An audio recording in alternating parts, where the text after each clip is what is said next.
Why do you think they're putting them in military bases right now? You think that's a coincidence?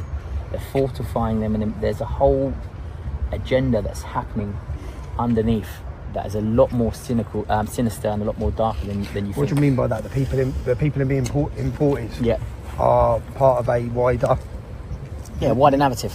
Military plan? 100%. Because everyone says they're fighting age military, and I've seen some interviews of them basically all saying they're military, whether it be Afghani, from different countries.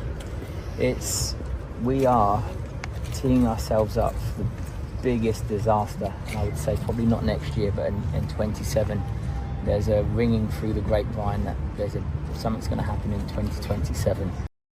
The importation of military aid men to the disunited kingdom continues at a shocking pace, with the government now grouping these illegals, many of whom are rapists and terrorists and murderers and drug dealers and sex traffickers and God knows what else, grouping those illegals in military bases in the next stage of their Islamist. And this is actually now going according to plan. As Gauci reports reveals, new insight today, revealing this shocking footage from inside RAF Wethersfield, where you can see illegals caught drinking, smoking, and rolling joints at our expense. This video is the latest in a long line of shocking footage from inside the former military base, revealing wild young men behaving in a criminal manner at our expense. And the takeover is now evident everywhere, as this new viral video showed. Assalamu alaikum everyone. This is London Gatwick and I'm traveling to Jeddah again. It's 20th November today. Again, there is no firm office security, so the Jamaat is being carried out in the gate. And look, more and more people are coming. Subhanallah, our Umrah flights and Medina flights filled with more and more passengers. Alhamdulillah, may Allah accept it. But the public continues to be ignored because nothing will stop this plan, even as thousands turned out in Crowborough again at the weekend to oppose this move to import more illegal migrants to their town. Watch.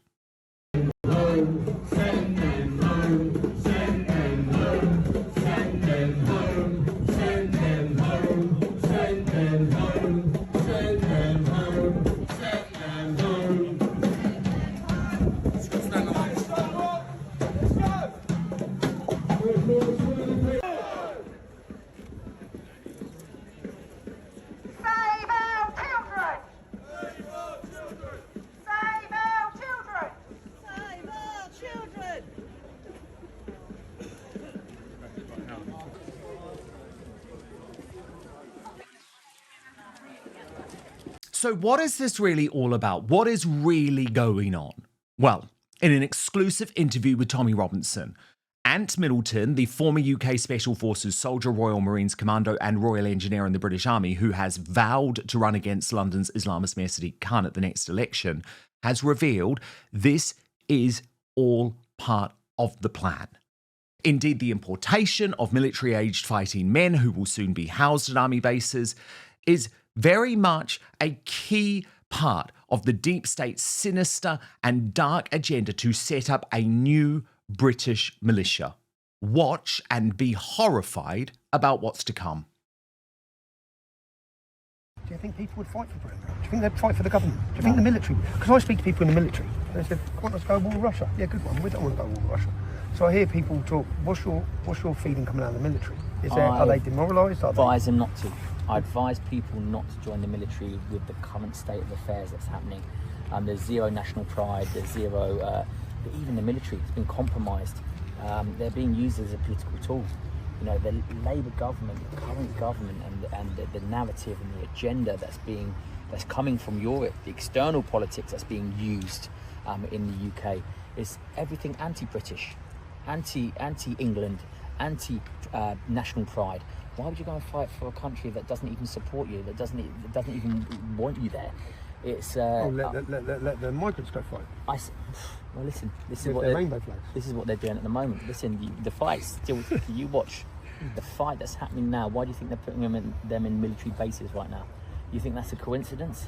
They're fortifying them, and there's a whole agenda that's happening underneath that is a lot more cynical, sinister, and a lot more darker than you think. What do you mean by that? The people in the imported are part of a wider narrative. Military plan? 100%. Because everyone says they're fighting age military, and I've seen some interviews of them basically all saying they're military, whether it be Afghani, from different countries. We are teeing ourselves up for the biggest disaster, and I would say probably not next year, but in 27. There's a ringing through the grapevine that something's going to happen in 2027 if we don't stop these boats from coming over, if we don't stop these migrants from not only being housed in our hotels and then being moved into military bases, but they're setting up a whole militia, if you wish, I believe, and what I've heard, because my ear is very close to the ground, that's happening in the UK right now. It's not just a case of these immigrants are coming in. There's a lot darker forces that's happening behind the scenes. Absolutely shocking stuff, but you will not hear the mainstream media even consider looking into the claim.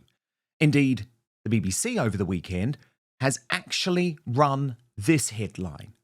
Tommy Robinson supporters are turning to Christianity, leaving the church in a dilemma. What the actual? We're a Christian country. Tommy Robinson supporters are patriots. Where is the dilemma? That from our national broadcaster and the crooked corporation that refuses to ask any difficult questions about Islam. It's all part of the suicidal empathy that sees the gay Lib Dem Victor Chamberlain visit a mosque to celebrate Islamophobia Awareness Month.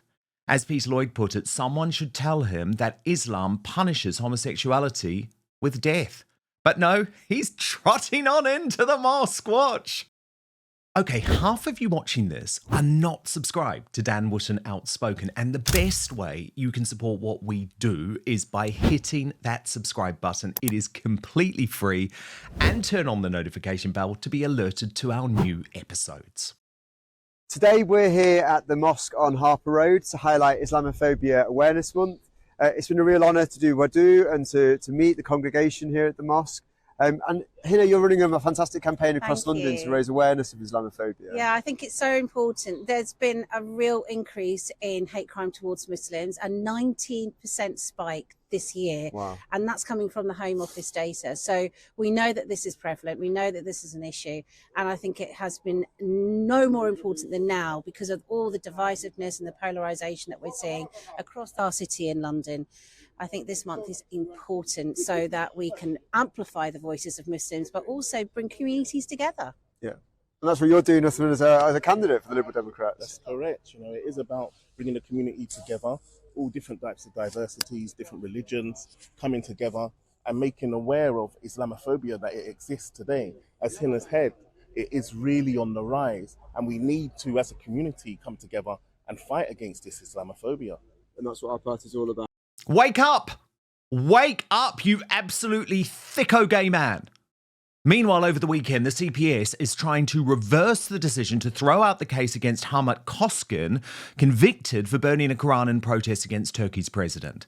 As Tommy Robinson put it, he successfully had his conviction thrown out by the High Court. Now the CPS want it reversed. They are desperate to get blasphemy laws installed, stopping any criticism of Islam, all while they kill and rape our people. Keep all eyes on this, and we will. Of course we will. We will in the independent media. But where are our politicians? Who is really going to call out the reality of Islam? Well, I look down under for inspiration. We're Pauline Hanson. There she is, the One Nation senator. I was with her in Brisbane at the CPAC conference earlier this year. An incredible patriot who has, like Tommy Robinson, been absolutely harassed and derided unfairly by the Australian mainstream media for decades. Yet she is still the only one who has the balls to prove the total hypocrisy of the woke Islamist left by again donning a burqa in the Aussie capital of Canberra, in the Senate for a second time. Watch these incredible scenes.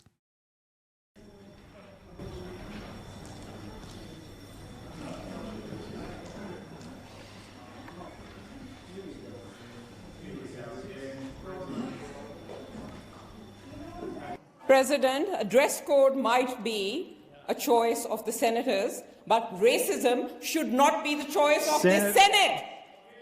This is a racist senator displaying blatant racism and Islamophobia, President, and someone should pull her up on that. Senator Faruqi. And it is you in the chair. You should be pulling her up on that.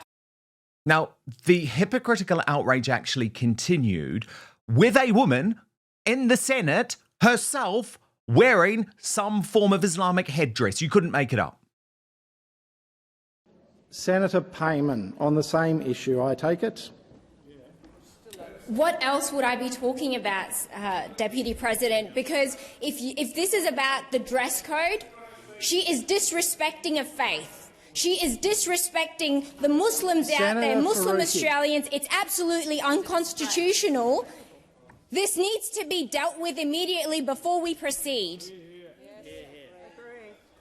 It's disgraceful. Senator Payman, resume your seat. Senator Payman, resume your seat. Your position has been made clear. This is a matter for the entire Senate chamber. I have made the previous rulings of this Senate clear. If the Senate wants to change that ruling, that is a matter for the entire chamber, not for me. Senator Whish-Wilson, if this is on the same matter, I'm not going to entertain any more. Order, that's different, Deputy President. Senator Whish-Wilson. Senator Hanson is using a prop in the Senate, and it's a dangerous prop.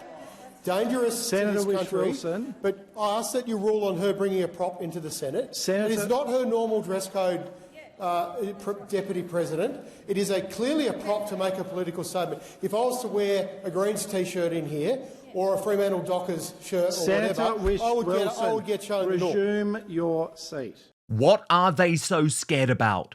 What are they so scared about? If the burqa is just a piece of clothing, then what is the problem with Pauline Hanson wearing it? But they know it is a prop. It is a prop for Islamic extremism. It is a prop to degrade women and take away their rights. And I challenge a female MP in the United Kingdom to do the same thing in our House of Commons, to have the balls to do it. Who am I thinking of? Maybe Sarah Pochin. Have the balls to do it, Sarah Pochin. Seriously.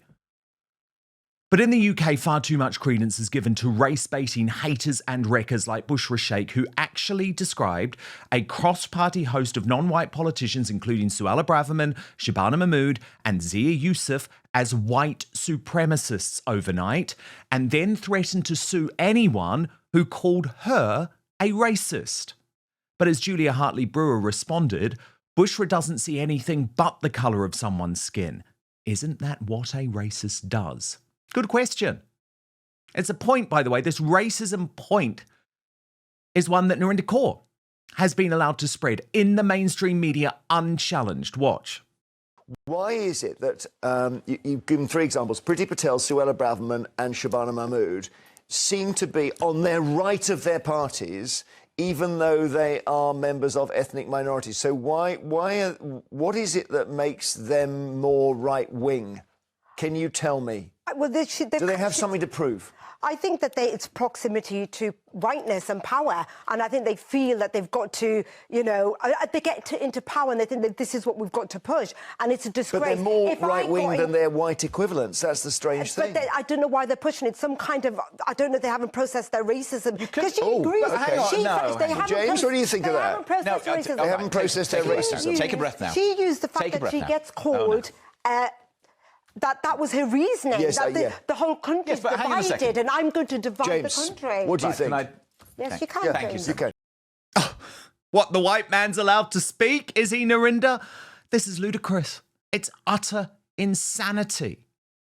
Not that I have any belief, by the way, in our Islamist Home Secretary Shabana Mahmood, who Alison Pearson exposed over the weekend, blasting an invisible far-right coming for our way of life for questioning the efficacy of the COVID vaccine.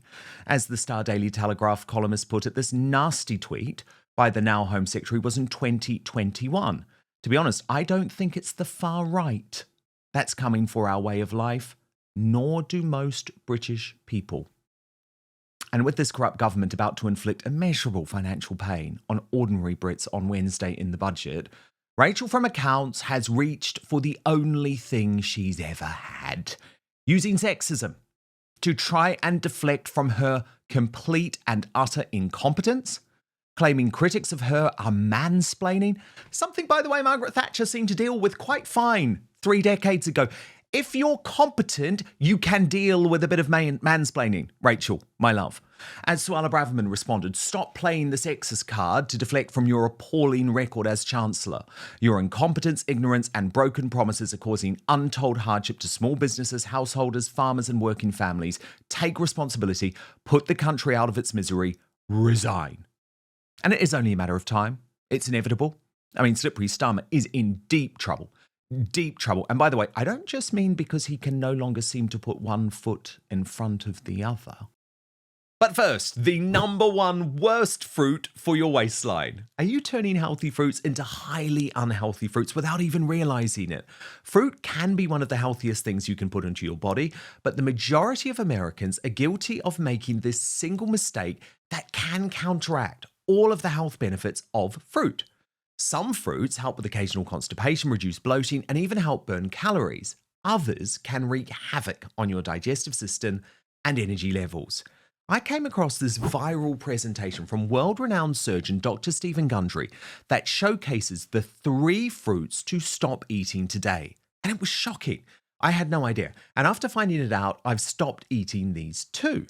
I'm going to put a link for you all to watch it because I want you to gain this information. I think it's truly important. You can watch it right now at thehealthyfat.com/outspoken. That's thehealthyfat.com/outspoken. I also linked it in the description box below the video too, so make sure to click on it or just go to thehealthyfat.com/outspoken. Oh, and by the way, eliminating these fruits could forever change the way we help increase energy levels, decrease brain fog, support digestion, and even lose weight. So make sure to click below or go to thehealthyfat.com/outspoken to find out now. Dr. Gundry has lost 70 pounds himself using his research and has kept the weight off for over 20 years and counting. His digestive issues are gone, his health is fantastic, and he feels younger and healthier today than he did in his 40s. His video has been watched by over 20 million people to date, and you can watch and learn more about it at thehealthyfat.com/outspoken. It's linked at the bottom of this video, but he'll teach you exactly how he has kept his weight off for free at thehealthyfat.com/outspoken. Just click on the link in the description below the video. But now, back to the show. Hello. How are you? Nice to see you. Very good to see you. Please keep sharing that footage, given that Downing Street managed to successfully gag organisations like the British Bashing Corporation from using it. How disgusting. And Woke TV literally allowed Starmer to suggest he has brought integrity back to politics after running the dirtiest government in British history. Can I ask you about integrity? You made a promise when you came into Downing Street that you would restore respect to politics. Can you honestly say, hand on heart, to the British public that your government has done that? Yes, and I'll tell you for why. When I came in, I strengthened the ministerial code. I gave more powers to the independent advisor. And in every case where there's been any issue, my ministers have referred themselves to the independent advisor and followed the advice. You've been in trouble with that independent advisor yourself. You've had to talk about the fact you said you were going to recuse yourself from an appointment and you didn't. You've had to apologise over freebie scandals. Honestly, do you really think that your government has had more integrity than the last? Well, as I say, I personally strengthened the ministerial code. I gave more powers to the independent advisor. And the difference now is that ministers know that if there's any issue, they must refer themselves in. You don't think you need to be straight with people that you haven't restored the politics? If you remember what happened before, there was no accepting of responsibility by the then Prime Minister or the government. So you're just slightly less sleazy than the last government? No, it's important we're accountable, and we are accountable, and that's why I strengthened the code. When you've lost the hard left political editor, Beth Rigby of Sly News, though, the game really is up. And that's exactly what's happened for Starmer. When the chaos when you were elected, but since the summer we've had Winterfield U-turn, welfare U-turn, Rayner's resignation, Mandelson's sacking, Andy Burnham's leadership drama, the Wes Street in number 10 showdown, pitch rolling in income tax rises only to U-turn. You haven't ended chaos, you are the chaos. Look, every minute that we're not talking about the cost of living is a wasted minute. But this is chaos. But at the same time, we have delivered free childcare for children between 9 months and 4 years. That's a game changer for children when they're in their education. Do you acknowledge? And for parents. Do you acknowledge only that? yesterday we were rolling out the extension of free breakfast clubs. We're freezing prescription charges. We're maintaining the cap on bus fares. So none of the none of the stuff that I've just mentioned, that you're just going to gloss over that and not acknowledge that this is chaotic. No, I'm not. But I'm really conscious of the fact that what the majority of people want to know is, if my number one issue is paying the bills and making sure I can make ends meet, what are you doing about that? And that's why it's important for me to say, these are the measures we're taking. Are you let me put it another way. Are you disappointed about what's been going on in your Downing Street since September? I think that every minute that we're not bearing down on the cost of living is a wasted minute. You are the chaos. Damning from one of his biggest bootlickers. And Donald Trump isn't hiding his disdain about the decline of Britain under Starmer anymore either. Well, we get along very well with the Prime Minister. We made a deal with UK. I like him. He's a fine person. And, you know, I think they have some big energy problems. You know, they've got windmills all over the place. They're going to have to start using other methods because their energy is out of control. Talking about in the UK, it's out of control. And he's got that problem. He's got a big immigration problem, as you know, and he's got a big energy problem. And we talk about it. He's a good man. Prime Minister's a good man. You had a chance to speak this week. I haven't spoken this week. Mr. President, have you spoken to President Zelensky? Well, that's where I depart from Trump's view. He isn't a good man. He is an evil man running this country into the ground. But I do thank the American administration and Donald Trump for allowing the US Department of State to issue this official and damning missive over the weekend. They wrote, mass immigration poses an existential threat to Western civilization and undermines the stability of key American allies. Today, the State Department instructed US embassies to report on the human rights implications and public safety impacts of mass migration. Mass migration is a human rights concern.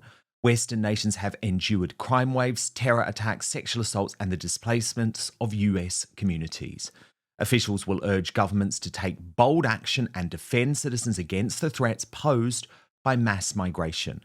Officials will also report policies that punish citizens who object to continued mass migration and document crimes and human rights abuses committed by people of a migration background. These issues have plagued citizens of Western nations for years. In the United Kingdom, thousands of girls have been victimised in Rotherham, Oxford, and Newcastle by grooming gangs involving migrant men. Many girls were left to suffer unspeakable abuse for years before authorities stepped in. That officially from the US State Department. We should all feel this shame about what our leaders have allowed. We must not look away from what our leaders continue to do to us today. Now, the Superstar Panel.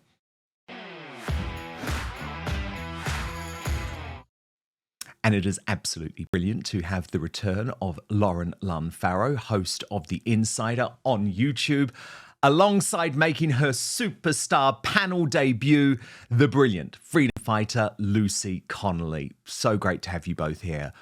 Lauren, I want to get to Ant Middleton and this extraordinary revelation to Tommy Robinson. He says the fact that these imported military-aged men, and let's be honest, Lauren, they are Islamists. We know that, given where they come from and what their faith is. He says it is no coincidence that they are being housed in military bases, and he believes there is now a deep state plot to build up a new British militia. Absolutely terrifying stuff. Without a doubt. And Ant Middleton is so clued in, not just, everything he's been through in his career, but he's on the ground putting the work in, day out. Make no mistake, he is being targeted as well by the deep state. The MOD are suing him, I believe. He has been outcast from mainstream media, and they've painted a picture that he's some wild conspiracy theorist. This is so far from the truth. We are mass importing men of fighting age from barbaric cultures that will, I believe, stab more people in the street. I believe they will continue to attack Western society because they fundamentally disagree with everything we stand for. And Ant Middleton has served on the front line around the world. He has seen the way that some of these, men from backwards cultures, from, backwards parts of these countries, how they behave. Ant Middleton has seen Bachabazi and things where young boys are raped in Afghanistan. This is petrifying, and we must really listen to what Ant is saying, because the deep state will try and discredit him and smear him and silence him and sue him. But this man knows what he is talking about, and he is the absolute right man to lead London. I'd love him for Prime Minister. He's a man of honour and integrity. Absolutely, I couldn't agree more. I mean, I fully endorse him as London Mayor. I was one of the first to endorse him the moment that he said he was going to run. We desperately need him. But Lucy Connolly, isn't it hugely disappointing but understandable to hear one of our great modern military heroes? I mean, Ant Middleton became a household name hosting SAS Who Dares Wins on Channel 4. But he now says if you were a young Brit, you should not be joining. You should not be joining the military. That's how bad things have got, Lucy. It's shocking, but, I can truly believe that that's what he thinks. Would you, I wouldn't want my children going to fight for this country right now, the mess of it. I mean, what thanks would they get for it for a start, and again, you've got somebody that's fought for the country, that's seen things that we'll never see, but because his, what he's saying doesn't fit with their narrative, they just want to shut him down. And then we saw over the weekend another despicable example of two-tier policing. So you'll remember a few weeks back, the Metropolitan Police in London, Sadiq Khan's coppers, as I call them, banned UKIP from peacefully protesting against extreme Islam in Whitechapel, even though they had invited moderate Muslims to join the protest. There's the leader, Nick Tenconi.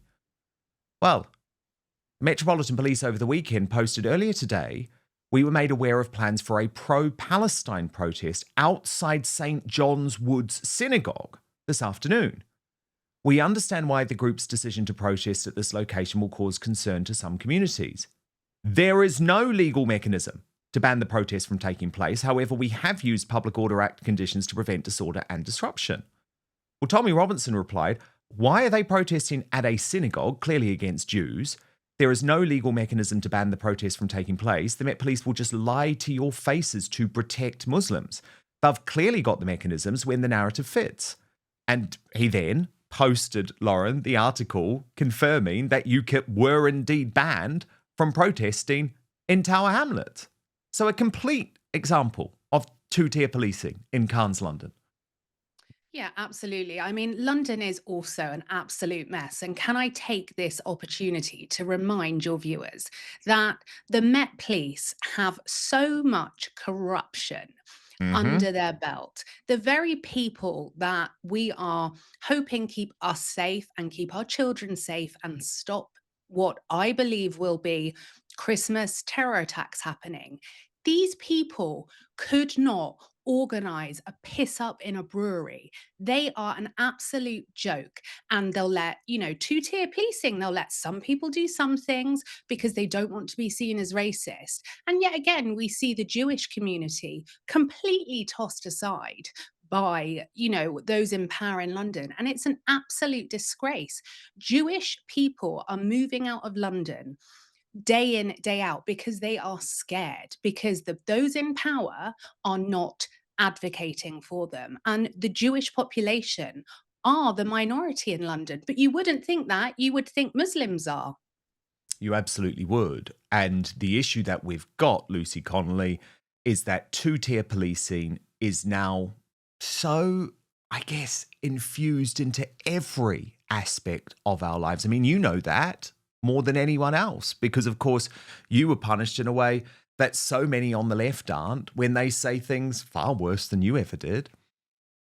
Yeah, I mean, I don't think we can be any more two-tier, can we? Like you said, why is it okay for Jews to feel unsafe in the city that they live, but not okay for Muslims to feel okay? It's not okay for any of them to feel like that, is it?